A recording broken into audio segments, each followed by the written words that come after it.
Hello there, YouTube. I am Wheelchair21, and currently I am screaming internally, just because today's rolling review is the long-awaited S.H.MonsterArts Godzilla 2016, featured in Shin Godzilla, a Hideaki Anno film. Now, straight up, we got like a comment here about the creation of this figure, the creation of the design of this overall illustrious, devilish, debonair Godzilla. And I don't have the full translation, but it just laments pretty much about this 3D, first time ever, yada yada yada. Over here it tells about how big this figure is at 180 millimeters long, goes in depth about how many points of articulation. So much, like, dialogue is in the front of this box, just lamenting about how much Tamashii and Bandai had to go into creating this figure. First of all, when I saw this red box, I was like, man, that is a glaring red. But as you start spinning the box around, you realize why. First, we got promotional art of the figures straight on. I mean, come on now. We've seen it on Hero Club. We've seen these photos on Hirotaku. You can see them on the Tamashii website itself. But on the back, the answer was, why was it so damn red? And it's the original poster featuring, though, the monster art for this recreation. And just, Jesus Christ, this box is huge. This monster art is huge. The fact that they really just wanted to showcase the poster art is incredible. Now, personally, I would have preferred this to be an entire closed-boxed figure all the way around. But god damn, retail releases have to have that open box. Now, once getting this behemoth out of its box, Shin Godzilla, the S.H.MonsterArts, is freaking glorious. It's big. It's huge. It's an innovating design while capturing the original concept arts for the 54 suit, the Hideaki suit, or Hideaki Goji suit. And honestly, this thing is roughly the size of a basic figure art. Yeah, just think about that. It's roughly 6 inches to 6.5 inches tall.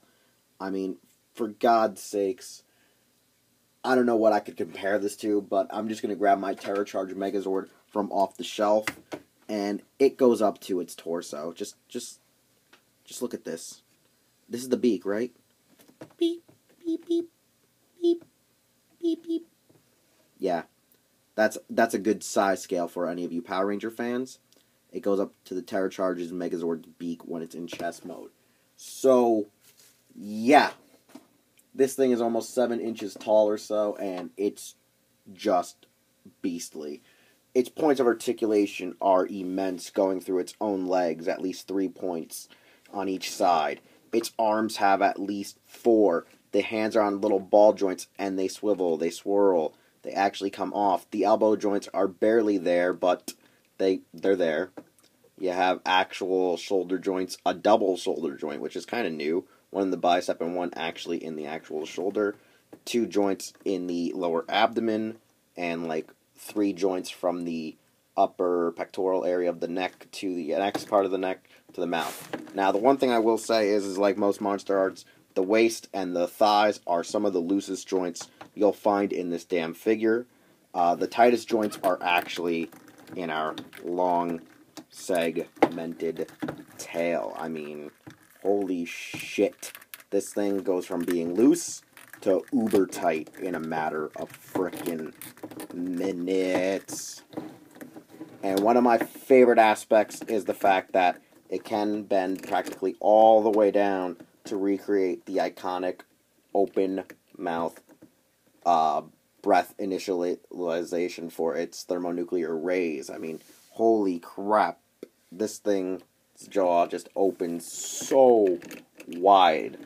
And since we've talked about the wide range of articulation, it's probably best to start kind of zooming in and showing everyone just the vast amount of details running through the actual head and face, down its freaking spine, and all the way to this awesomely juicy, monstrous tail.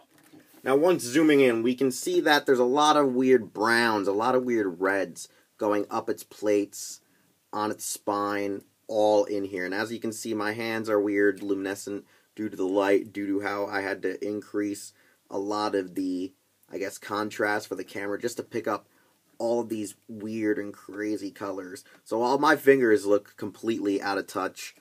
Just look at this freaking atomically scarred freaking Godzilla. I mean, it goes all the way down his spine and all the way up his tail. And just for God's sakes, the face looks like a damn mushroom cloud. It really invokes the original ideal design for Godzilla.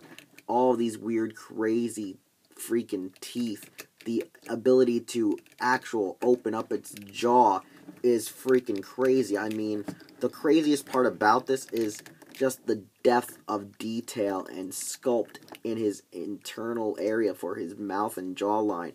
The only weird part is the back of his mouth does actually look like a woman's reproductive organ, ever so slightly. It is probably one of the weirdest pieces to his overall design, but goddamn, this snake reptilian-like jaw is just one of the most glorious features about his new thermonuclear ray that just doesn't come out of his mouth, but the spines that we talked about, and this beautiful freaking badass tail. Now, continuing with the tail, after adjusting my light and contrast with the camera here, one can see that it looks something out of Aliens.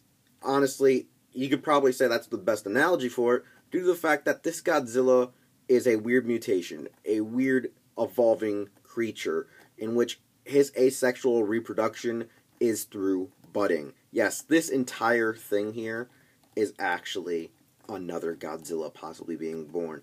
And all the bones that are coming out of this tailpiece are possibly also other kaijus and other evolutions, as seen in the final scene of the movie. Spoiler alert, too late, too bad, ha ha ha, whatever, so on and so forth. We see, like, xenomorphic Godzilla-like creatures coming out of the tail. We see other things that could possibly be the sign of Angulus, Baragon, Varan, and Rodan, more of the more dinosaur-like kaiju coming from it.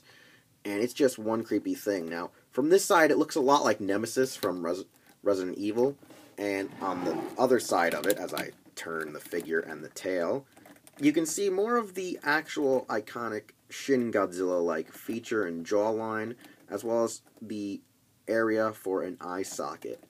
It's just one crazy, disgusting, creepy thing. I mean, the way they paint it, the way they got it to look like actual skin and tissue, just makes me feel like you should actually get like a weird gooey sensation just touching it. It creeps me out. It terrifies me. Actually, it's just one creepy SOB. It sends shivers down my spine and all the way to my toes. Yeah, at least something gives me feeling in my feet. This thing right here.